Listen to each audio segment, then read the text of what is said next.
So, just getting away from things or what? Well, I'm meeting someone here.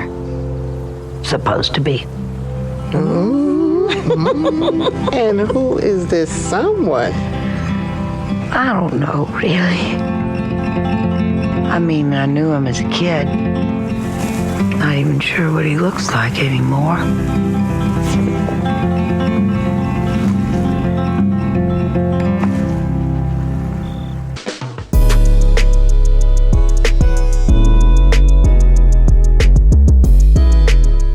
Hi, Max.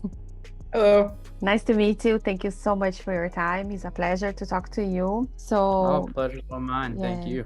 it's a beautiful movie, beautiful cinematography. I love it. So I want to ask you, what was the inspiration for the script? Well, I wrote it for my home in Colorado where I live.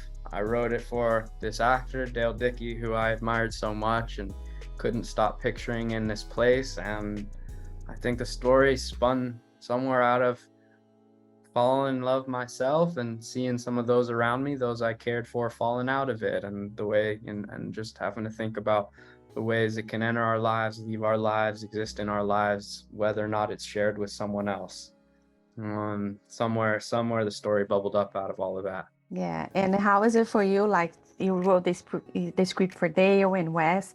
How is it for you to have them play your? Because sometimes it doesn't happen that way, right?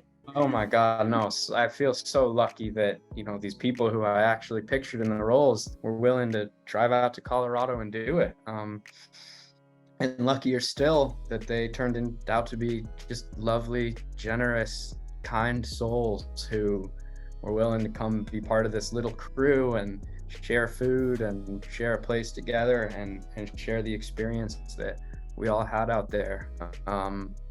Just feel so fortunate. They're great actors. They've lived, they've loved, they lost. They were able to bring a whole world to these characters that I never could have, and what a great gift it was. Yeah. What was like your biggest challenge? We were shooting pretty early on in COVID, and it was a challenge to figure out a way to keep everybody safe.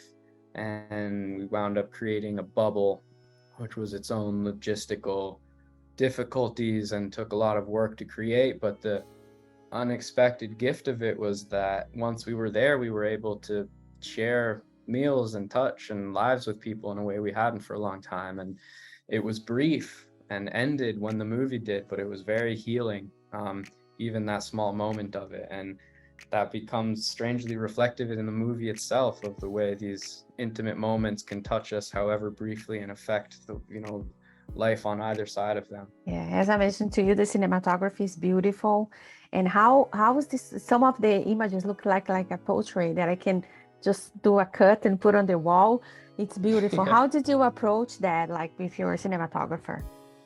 Well, I work with a great cinematographer named Alfonso Herrera Salcedo, and all the credit goes to him. And we really just try to work with nature as much as we can rather than against it. We don't have a lot of lights or a lot of crew. We shoot on film, so we really, it allows us to take what nature's giving us, whether it's a sunrise, a sunset, rain, hard light, midday light. We find the ways to work with the many shapes the sun can take, and allow the location to really shine through as it is and as we see it. Yeah, it's really beautiful. I'm telling you, because that caused a lot of my attention. I was like, oh my God, that's so amazing. And also, like, just to be fun, do you have a love song?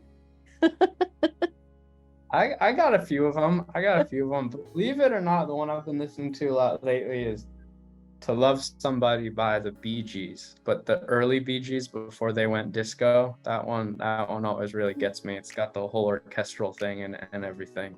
Yes. I grew up listening to this song because my parents used to love them. So, so I know what you're talking about, because they hit really hard right there in the heart. So, Yeah.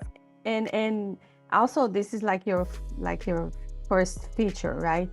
So do you have like any you're already working in your next project. You have anything that you would like to do in the future? Yeah, it's funny. I think some people feel like the next challenge is to try to do something bigger and different, and the challenge for me is to see how much I can keep things the same. I'd love to keep working in the same place with a lot of the same people, telling small gentle stories, and I hope to be able to, trying to keep writing and stay busy and stay open to the world and what it offers, and hopefully we'll be able to make another one. Yeah. Oh yeah, that's for sure. And also come back to a love song.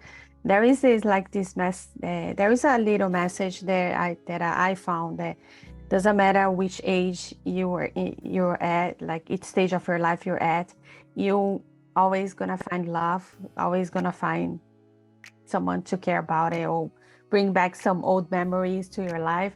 I don't know if that's message you want people get through, but do you have a specific message that people gonna learn or get away from the movie? Yeah, a couple of them. The power of love can lie in its mere possibility, that it can be a beautiful, real piece of our lives, whether or not it's shared with someone, and that love and loss are inseparable, that the price of having things is losing them, that it's a fair price to pay. It's a painful lesson and a hard one, but I think it's one we all have to believe to be true. Yeah. And for us to wrap it up, do you have like a director that you look up to, or someone that you get inspiration from? There are a lot of directors I look up to. I look up to Kelly Reichardt and Deborah Granick and Celine Sciamma and Alice Rohrwacher and many others. But truthfully, I think I try to take my closest inspiration from country music and folk music, particularly the kind of the more outlaw side of things, because I think I always saw a version of myself in it, because there's kind of a poetry and softness that rural places have expressed through music that we don't really see in film very often. So I sometimes think of the movie as a song, as a ballad of some kind, and those are the rhythms that I like to think about when I write. That's amazing. Max, that's the time that I have with you. Thank you so much, and a lot of success, and I cannot wait for your next project. Thank you. Thank you so much. Bye-bye. Bye. Reckon you can still love something ain't there no more. Ma'am, we was wondering if you might be willing to move your trailer. Someone's expecting to find me at this one. Fair point. We'll see you then.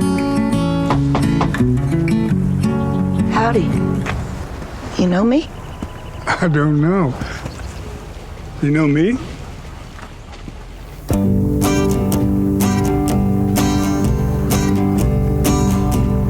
told you once and I told you twice. We came here for a field trip, 1970. You tried to kiss me that day. You tried to kiss me. I don't remember that. I'm in need. You still play? Play what? Music. Of course not. Both probably sitting on a lily pond. I'm having her in my arms. Come on, be kind to me. I hadn't known love before. Can't you see? And when it came, it was I'm in need. just so simple. Realized what all the songs were about.